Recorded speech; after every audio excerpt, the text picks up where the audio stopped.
From here, we're at this point now moving into what is essentially the book's chapter 6. And this will be the last chapter of the book that we really follow along, though I recommend that you certainly read the last two chapters and take a look at things like saving state out, saving games, and making builds of your game if you want to figure out how to do that. So to start with, let's take a look at this weight here that we had as a placeholder. And what we're going to do is bring in one of the tasks, which is the attack task that comes from this Action RPG set. So we'll go ahead and bring that in, and we'll take a look at it. And the first thing is that there's an is attacking variable here. Let's go ahead and just create that so that we have it available. We're not going to actually make use of that, especially since we only really have the one attack and we don't necessarily care. We kind of know by default that we're attacking when we're using it, but let's set it in there and make sure that it's sensical. And if we move to down the line, we might take advantage of that later. Toward the end, I'm going to suggest that you take a look at the behavior trees that already exist. They're much more complicated than what we're doing here. But once you start to become as familiar as hopefully you will be by working with them, you can start to look at the behavior trees there and understand what they're doing. So because this is an attack that we could, or because this is a task that we can look at, we can double click it and go take a look at what's happening. So we're telling our character to attack, right? So we've got this BP character. BP character is the base class that was set up by, I guess I can go look shorter. So the BP character is really just a base class for the Goblin, and for many of the characters that are in here, it adds this ability system, the character movement, all that. And so because we had based ourselves on a Goblin, that's part of our hierarchy, right? So we go find ourselves, and then we tell us to do a melee attack, and then this ends up being part of that BP character, which is an attack sequence that we can use. And here it involves actually using the ability system. The attack system finds abilities and slots and all this kind of stuff. We're going to kind of leave this as is. We really just want to borrow the Goblin's attack from this system and use it. And so we can, go and explore these things and start to understand, what we're seeing here. I believe this is actually a C++ class, so I'm not going to try to browse into it. But we can start to look at what things are offered by our parents, by the classes that we're inheriting from, and dig into what's available to us. And then we do the attack and do it a delay, and then, much as we saw before, we have a finish execute. Now we do have a success or failure, so depending on whether or not the melee attack actually succeeds, or we can pull it off, then we get a success or a failure there. So in that case, now we do have a situation where this attack could potentially fail, and for whatever reason that it might fail, we'll simply continue down this path, right? So we won't necessarily end with the reset value here. Okay, so let's take a look at that. It's actually fairly straightforward. We can just see this connection into the game itself. So we are definitely going to know when we get hit this time.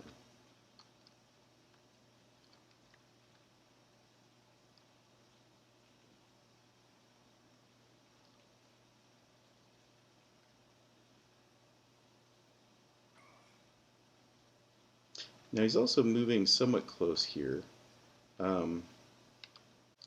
And I'm going to set that to a little bit further back. Make sure that when we move to the target, let's set his movable attack radius to a little bit further, about half a meter or so, 50 centimeters. And let it be further away.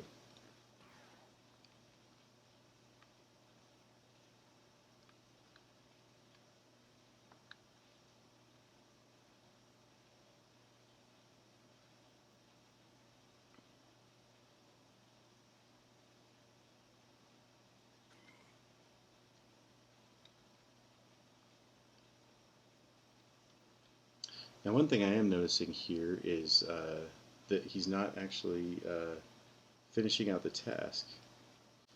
So much as we would with any other scripts or whatever, we're going to set a breakpoint in order to figure out if this reset value is even being hit. Okay. So we'll come in here and we'll run it, and we'll just make sure when he sees us. I'm going to actually move a little bit closer so it takes a little less time for him to come over and attack us. Now we do see that we're getting to this break point, and now I can notice that for whatever reason it reset itself to the patrol point here. I'm going to make sure it resets our target, and now I'm going to toggle the break point off and move on. Now what you'll find is that rerunning the game over and over is part of being a game developer. And so often, as part of running the game and testing it, you will find sequences like this where you have to wait a little bit to see the attack happen. You'll find that you put more hours into your game than you kind of expected, and you'll get tired of certain regions. That's just part of the way it works, and it's because all these kinds of mechanisms are working together and sometimes working against you. So it's something to get used to, the idea. But of course, in the end, you have a really cool product, and it's worth maybe the pain and suffering of having to play the game a few thousand times. Our goal now is going to be to set up the ability to hear a sound and respond to it. So let's start on the tree side of things. Oops. I'm going to move all these tasks over because we're going to set the hear sound in between. So we'll have, it'll be a lower priority than having a target, right? So if we have a target, if we're seeing somebody, we're going to move to attack. But in sort of the middle case, we'll hear a sound, and that'll break us out of our patrol, but it won't necessarily break us out of attacking, right? So we'll hear a sound and then go investigate.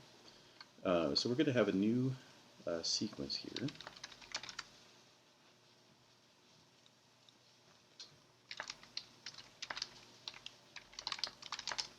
Call this investigate sound, and we'll take a look at this in a minute. But first, let's come and set up the keys that we're going to use. So one is we're going to set up a vector, and that's going to be the location of the sound. So we're going to do this as a vector simply because with the sound, we're actually just going to get, much like we saw quite a while ago now, we're going to play a sound at a position. This will be hearing the sound of the position, and so we'll really just know where the sound came from, what position it was at. It won't be tied to an actor anymore, especially since the actor might not be there. If we make the sound and then move away, we don't want them to go follow where our character is. We want them to follow where the sound actually occurred, and so it's just a vector position in space. And then the other one will be a Boolean of heard sound. So then using that Boolean, we can set up the same kind of decorator as we did before, checking the blackboard value. And this time we are looking for whether or not heard sound is set. So this is going to be true or false based on the value of heard sound. Okay. Let's say add a little bit extra here. And now in this case, we'll just do a move to again. This time it'll be location of sounds. So again, very, very straightforward. Really, when we hear a sound, we'll move to it, and then, and actually we'll go ahead and reset the value as well. So we'll set up a task to do that. Just like we did before, we're going to come up here and create a new task. I'm going to go ahead and change the name of it right away. We'll call this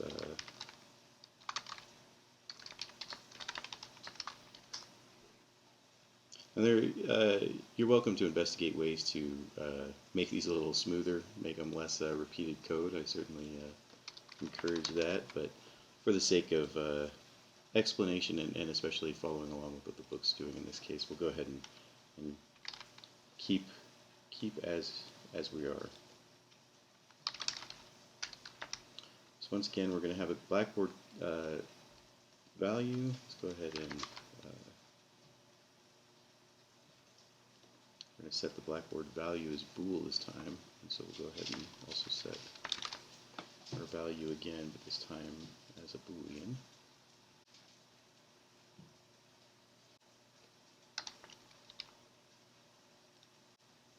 Okay, so that sets us up for, again, creating this new reset bool task, and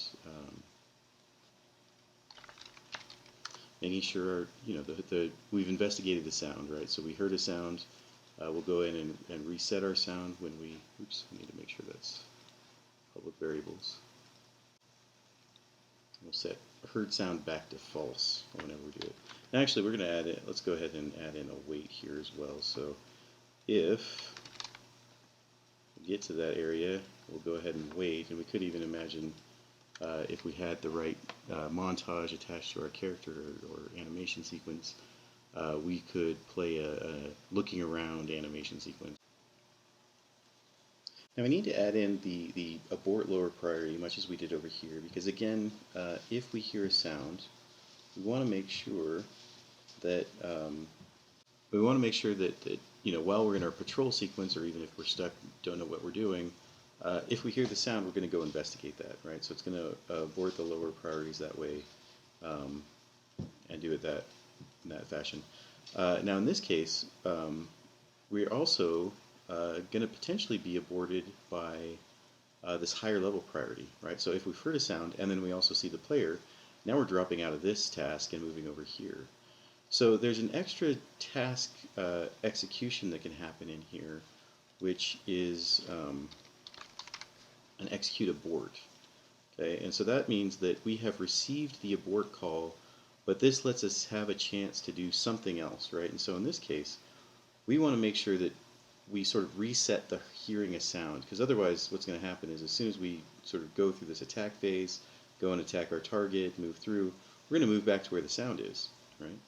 And so by having this abort case here, we can make sure that if we go into the attack phase and start overriding our whole investigating the sound thing, which is a normal and interesting thing that we want to have happen, we want to make sure that we go through the process. So there's a receive event abort and a finish event abort, but otherwise, and notice that we no longer care about success or failure. We simply want to clean things up before we go, right?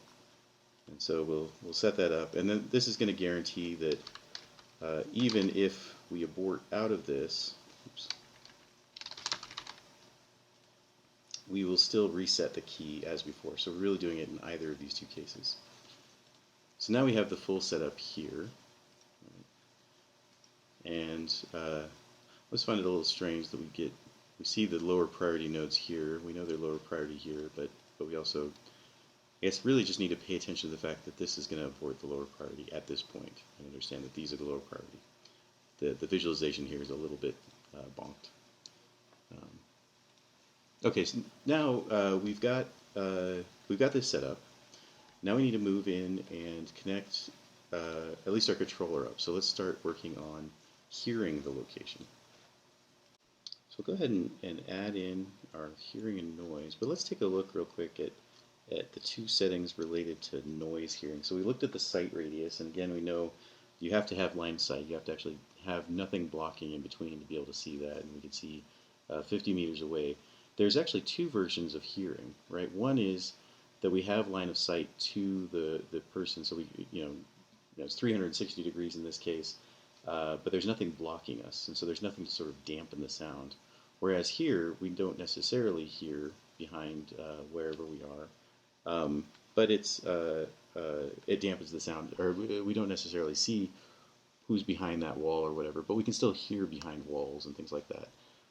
So it's quieter. So this is kind of modeling that. It's a very simple model, of course, but reasonable for what we're trying to accomplish here.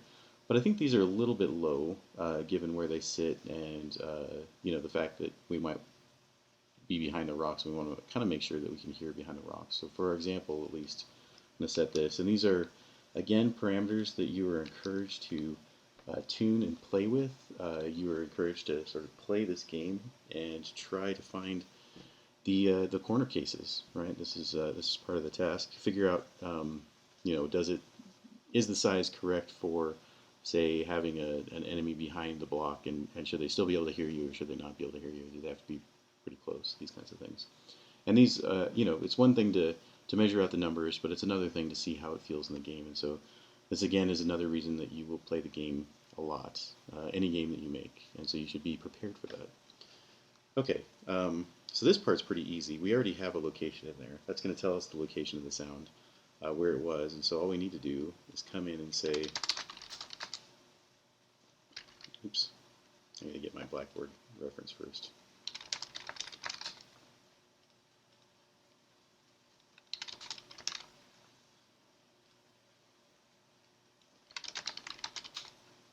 We're going to set the value as vector this time.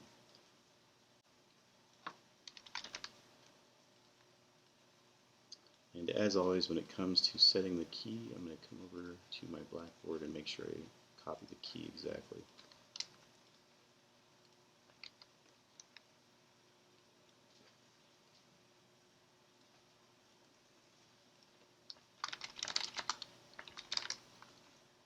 Now this isn't all of it.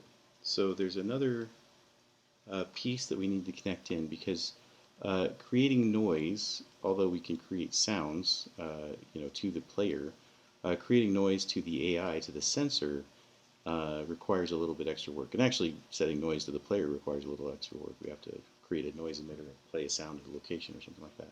So we're going to essentially do exactly that. We're going to have it play a sound. Well, before we do that, I did forget one other thing. We set the one variable, we set our vector, but we also need to set our bool. So we want to do this in the same Blackboard. This is the Hazard sound. So once again, we'll come over here and copy our literal. So not only do we need to set the location of the sound, we also want to make sure that we set the has heard sound to true so that it shows up over there. Now we're ready to make some noise. So let's come back and we're going to find the BP player character. Oops, in the wrong setup here. And the BP player character is us in this game.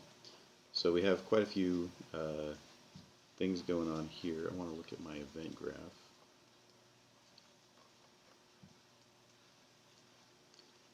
And you notice there's kind of a lot of space to work in these event graphs. We can go take a look at all the various attacks and inputs and so on, but I will let you explore that on your own time. What we're going to worry about right now, at least for our example, is that whenever we roll, whenever we do our dodge, our right mouse click attack, we're going to have that play the sound. Okay, so that's kind of a big place. You could, of course, pick other places, such as when you do your attack. That might be another point at which you want to make a sound to have them investigate. You could even potentially just sort of constantly put a low-level noise, but I'll leave that up to you. So in order to do this, we need to add a new component called the pawn noise emitter, and that will let us now add noise. And so we'll bring this out, and very simply make some noise, right? So the noise maker is us, and the reason for that is to actually it doesn't matter too much. We could potentially in our Goblin controller here, we could figure out who made the noise. That'll be passed in over here. It's kind of a one-to-one to, somebody's going to hear the noise. They're going to see the instigator, the location, and the volume. So all we really need to pass in is the loudness. So we'll go ahead and, we need to modify the loudness. So we have values from 0 to 1 here, which you can see. And we can respond to that as well. So we could actually use the volume to decide whether or not it's a high priority noise or low priority noise. So maybe a really loud one we go investigate or not. In this case, we're going to investigate anyone making noise, because the only person right now who's going to make noise, actually literally call this, is the player character. So we're not too worried about it. And I'll go ahead and get the location, and this is going to be the location at the point when I'm creating the noise, but then of course I can move away from that point, right? And so that's where we're telling the AI they should probably go investigate, or that's how we're communicating that. But you have quite a few options that you can explore as you start to play around with this, that you don't necessarily need to make. You can do some interesting things with the noise, with the loudness. You can do some interesting things with who's making the noise and how it sounds, especially if your allies are hollering and saying, "I need help." You might have an entirely different kind of response depending on whether it's a bad guy or a good guy making that kind of noise. And of course, you don't get much control over what kind of noise they make, of course, but it's good enough for here. So let's go ahead and test that out and see what happens. Before we get into that, I'm going to come back over here, and I'm going to put a breakpoint on here just so we can see that we can have the game actually freeze up on us whenever that noise happens. We get a sense for it. Let's try that out. Okay, so this is the maneuver that we use to make the noise. So I'm going to wait until he walks past because I don't want him to see us. I want to test out the audio, not the visual, and make sure I'm behind him. And I'm noticing there's a bug here. So he's not actually hearing us or responding. So what do we do in a case like that? Well, we've got our heard sound trigger here, but we don't necessarily know. Actually, I got a breakpoint here, so we're not hearing the noise here either. I've set a breakpoint here. Let's come over here and make sure that we're making the noise. So we'll set a breakpoint here. We'll set a breakpoint on the hear noise itself as well. And then we'll have a breakpoint in the behavior tree. So one of these three is responsible for failing us. Okay. So the making noise is pretty easy. We can just click immediately, and so as soon as I click the right click button, I go in here and I make the noise. Okay, so that's useful to know, but it's not useful to see. So let's go ahead and remove that breakpoint, and let's come back. And so the next one is this breakpoint here. Are we going to hear the noise or not? So let's come in there and try it out. And obviously we're not, because we're not hearing the noise. But maybe there's something wrong with our settings. So we've got the breakpoint in there. We should see that trip. Oops. I have to rerun here. So we've got the breakpoint in there. We should see that trip when we've made the noise. So we saw that the make noise breakpoint trips, but the receiving the noise isn't tripping. So the one thing that I did leave out that is maybe a curious element is I didn't put a noisemaker in here. Now my expectation is that I wouldn't need to, but unfortunately sometimes your expectation doesn't match reality, and you're going to find that too. This comes back to understanding your engine and trying to understand how this works. Sometimes you have to learn by exploration. Sometimes the documentation helps. It doesn't make it clear that the only way to have this work is to have a non-null noisemaker. But let's make sure we've got one.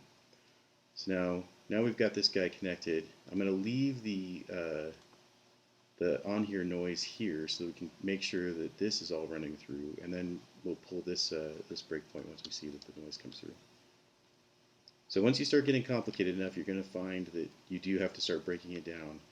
And the thing to remember is all of the pieces of communication. So one, play your game frequently so that every time you add something new, you can see what's going on with it.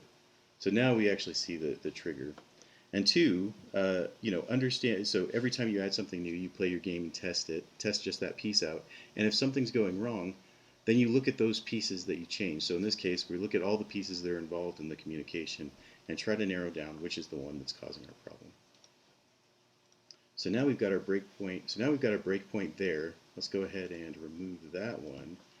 And now we can make sure that we get a breakpoint on the behavior tree itself whenever we trigger the sound. So let's do one last test here.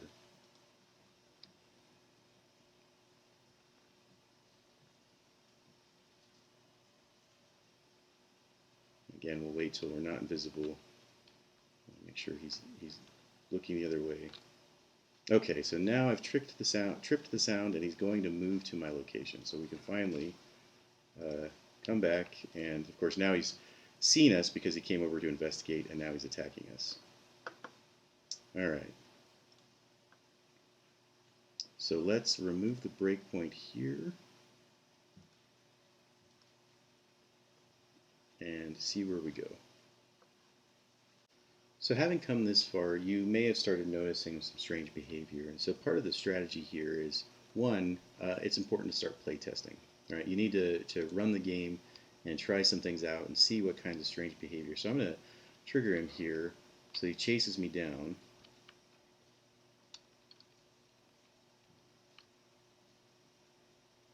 And what I expect is that he's actually going to remember that location sound and go back and go investigate that sound again.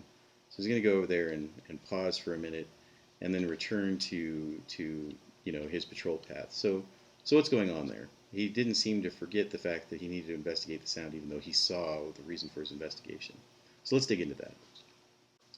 So I'm going to put some breakpoints down. So I see it's the weight that's kind of the problematic point, we'll say. So I know he's going to start moving toward me when he hears a sound. but it's when he stops and moves back to the sound and starts waiting that it's a concern. I'm also expecting that, if I start to analyze this, I say, oh, well, I aborted the task. That should have reset the sound, so let me make sure that I'm actually aborting the way I think I am, right? So almost immediately, I should expect that, I'll have him hear the sound, he's going to see me almost immediately, and then I'm going to get that abort to happen, right? So if none of those things happen, then I know that there's something wrong with the way this is all working out, right? So let's check that out. So come over here and make some noise. Now, as far as this goes, I can also pause and ensure that I saw the right things happen, right? So right now I know he sees me and he's attacking. Yeah, so I can also take a look at the value of all of the keys on the blackboard right here. So what we see is has heard sound is still true, right? So now what we know is we got aborted out of this task, but we didn't actually run this task here, and so that comes down to um, kind of a known problem that the book doesn't really address, and that is that we're actually only aborting out of the current running task. So we're not actually going to abort out of this task unless we're in the middle of it. And so since it's a short running task, it probably doesn't matter. But actually, this is a strategy that can work out well as well, which is that we reset the value of our condition immediately, right? So before waiting until the end here, we say let's go ahead and reset the value now, uh, have it move to location, and then do the wait.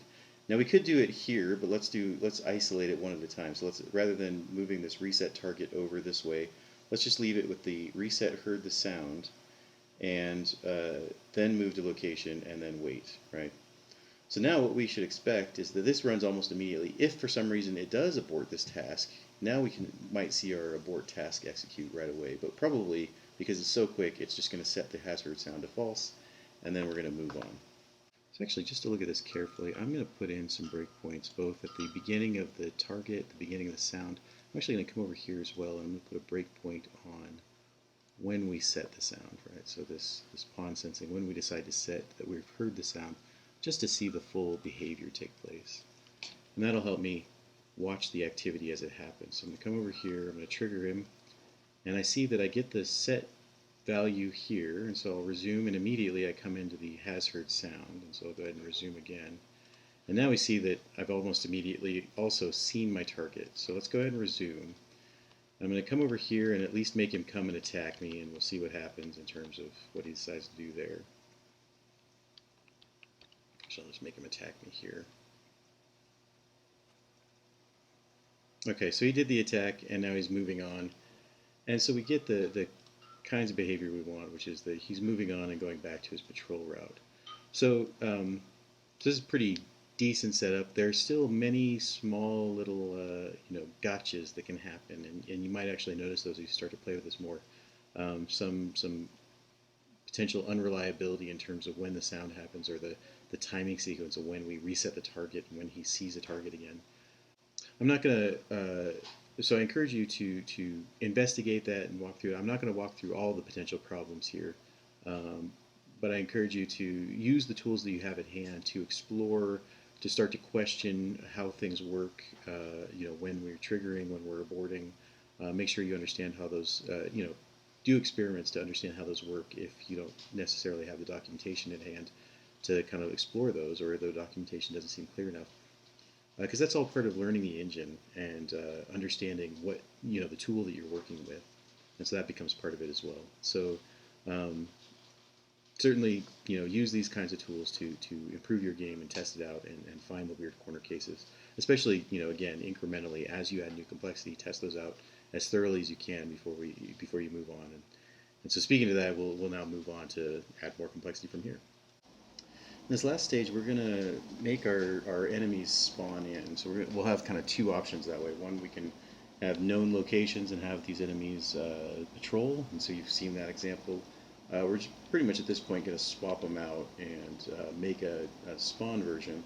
But you should hopefully feel comfortable switching between the two, making copies or however you want to do it in order to manage that. So while we're over here, I'm going to create a duplicate of this control point, but we're going to call it a spawn point instead. So this is now our new spawn point. In fact, I might put that closer. Let's put it back by this gate over here, and we'll pretend they're coming in from the gate. This might also be a good place for you to open up the level and maybe make some carry-on adventure, right? Move out into this space. But for now, we will use that as the place where these enemies are spawning from. Okay, so in order to do this, we're going to take advantage, or we're going to take a look at the level blueprint. So we've already seen our from the world settings, we've seen this game mode blueprint, and we were modifying some things in the game mode. Let's take a look at that again, just to remember. So these are things like the very first beginning to play, when we want the whole cutscene. That happens for the entire game. So the game mode really manages, or the event graph for the game mode really manages the whole game itself, where the blueprint for the level is really one that manages just this level. And so if we wanted, different levels, or if we wanted to, load a new level as we did in prior work, we might have a different kind of thing happening, right? So we actually load the dungeon assets here as part of a level loading stream. We also play some sounds to begin with. That's the dungeons theme that we hear when we press play. And we hide the loading screen, right? So we show a loading screen, we stream it in, and we hide it out. And so after all of this happens, we're going to set a timer that says, let's go ahead at this point and start bringing in the characters. So rather than taking it from the game mode over here, where we did have the start play timer and the spawn enemies, we're going to put it into our level, partly because that's what we did in the book, and so we're going to copy what we see there. Or that's what happens in the book. But this is also a pretty good idea for managing multiple levels potentially. So if you do want to have more than one, then this is actually the place that you would do that rather than the game mode. Game mode might be a place where really if you only have one level, a very simple level, it makes more sense to do it there. Go ahead and make a couple of variables. One we'll call the spawn time. And we'll set it as float. And we'll give that, we'll start with every 5 seconds just to test it out, but we can change it from there. And then spawn location is going to be after.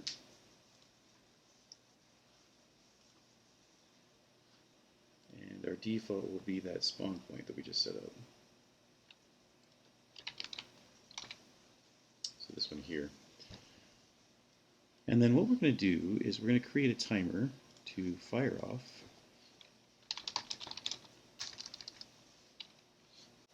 this set timer by function name, and we'll use our spawn time. That's the thing that calls it. Now we're actually going to make use of a function, so we will add the function here. Note that we can potentially call it on a separate object. We're just going to go ahead and call it here. So it's going to start, we're going to set it to looping, have it run forever because we want it to just go as soon as it hits in here, and then it will call this function. So we'll call the function spawn, come back to our function name here, and call the same thing. So what's going to happen is every spawn time seconds we're going to come into this function and start calling it. So this is a case where we really do need a function or need an event or something because we want to call this over and over again. We want to have it create the thing. So then we are going to spawn an AI from a class. We are creating AIs, and so we will get the controller. It will know that we are trying to create one. Our pawn class is our smart goblin. Our behavior that we're going to use is the goblin behavior that we're going to start with. The location, we'll actually use we'll get a hold of the spawn location here. So we're going to get a point within the radius. We will get the actor location to start with as the first part of this, and then we will get a random reachable point from there. And so what this is going to do is start from our actor location, and then using the nav data that we're connected with, the nav mesh that we've got in there, we will find a point which is reachable within 50 centimeters, right? So a reachable point means that anywhere from this target position to any space that we could potentially walk to from exactly that center spot. So really anything on the nav mesh that makes sense from where we're starting. Then for the rotation, we'll get a random float, like so, and what we're going to do is apply that to an axis rotation. So we're going to do a rotation around the z-axis because the z-axis is up, right? So that's the up axis, and we're going to rotate around that. And so really, we're picking a random orientation around the xz plane, looking somewhere. You can also think of this as the heading. So often, when we talk about 2D characters, we really only ever rotate around the z, and so that's what we're seeing here. We're choosing a random rotation to start them out, and of course, we'll see where we take it from there. So now we've got this set up. Let's test this out. This is now going to start spawning creatures every 5 seconds. We'll actually remove our current creature out of there too, so we can test the one creature that we've got. And we're going to find some problems, but then we're going to fix those problems shortly after we see them. So let's take a look. And we see that about 5 seconds in, our creature's there, but he's not doing anything. And so the problem is, he does see us, so he's actually able to do that part of his tree, but he doesn't know how to patrol. He just knows how to stand there. So he doesn't have any idea about patrol points because we're not really feeding them in. And so what we're going to do to manage that in this case is we're going to create a random wander to allow the spawned enemies not to worry so much about having patrol points, although we could probably put some logic in, and if you feel confident about that kind of thing, you might look into it, to find nearby patrol points to use as your patrol. But we're just going to create a random wander where they just pick random reachable points using the same kind of code here to move to a point and then move to a new point, and they'll just kind of wander through the level and they'll sort of diffuse as they spawn and come in. In order to wander, let's go ahead and we'll keep the I don't know what I'm doing, but we're going to change our patrol sequence here. So it's no longer a patrol sequence, it is a wander sequence. What we'll do is we're going to create a new point. We'll leave our patrol point in there. It'll reduce errors and allow us to kind of keep the patrol in case we want it for some options maybe.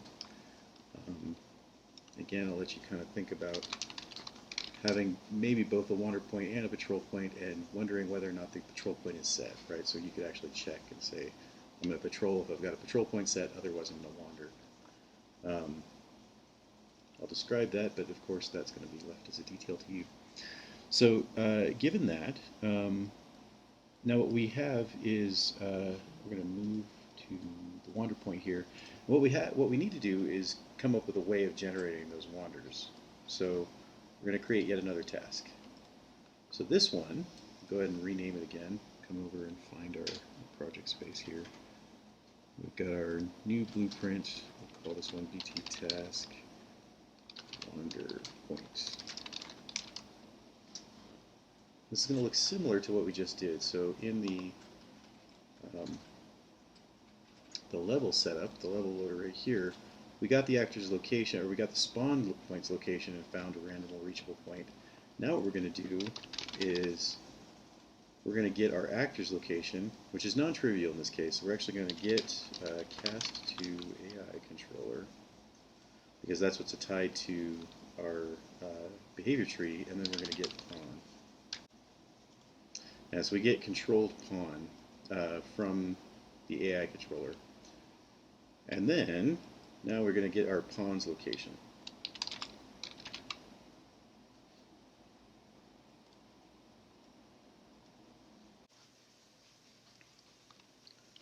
So we're going to get a random reachable point here. Rather than having the radius hard-coded, I'm going to go ahead and make a variable that we can use. Wander radius, I'll make sure it's a floating point value. I'll give it a default of 500, but we can of course change that because we're going to make it public.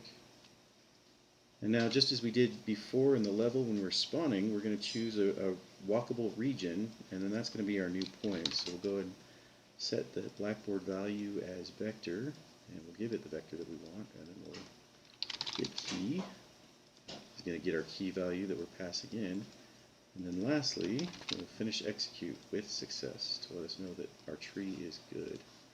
Let's come back over to the tree here and add that task in. So we'll get a new wander point. Go ahead and change the name to new wander point here. And we'll change the wander point locate, or the variable that we're changing, as well as the radius. We'll leave that as the default for now, but we could change it later if we wanted to. Then I'm also going to put in a wait time. I'm going to put a wait time for 3 seconds plus or minus 2, and that'll let us have a chance to kind of see what these characters are doing, when they're waiting, when they're kind of looking around and deciding the new point that they're going to wander to. And rather than, always waiting 3 seconds, so we'll have a very, fixed time, because we're going to have new guys show up every 5 seconds, and if we had them wait every 3 seconds, it'd start to look like a very specific pattern. So adding a little extra randomness in there is a good thing that helps us sort of avoid obvious movement issues or synchronization. Makes it a little apparent that we've got code underneath. Okay, so in about 5 seconds, we should see the first guy show up. Maybe not. He might have spawned in a bad location, I guess. So we'll look and see, and we should see him start to wander. And what we expect is that he's going to wander and pause, and then he'll pick a new spot and kind of wander from there. And after a while, given some time, they're going to move out of that space and find a new area to move into. Might take a little while. Okay, so I've skipped ahead the video a little bit, and you see, that we've started to get them coming out further. You may have, if you've taken a computer science class, you might know the properties of random walk in terms of how long it takes to actually diffuse outward, and of course they're running into each other, and so it's going to take a little while. We can speed that up by running over here and having them actually detect us and start wanting to move. We can also get a whole lot of guys following us all of a sudden by making some noise, right? So once we make some noise, then they start to follow, and now we've got a serious problem. I'm probably going to die. So this is of course, the 500 was a useful point to start with, but we really want to go further and kind of play around with those numbers. And so at this point, that's going to be an exercise to you to take a look at and kind of come up with some numbers and balancing some of this out.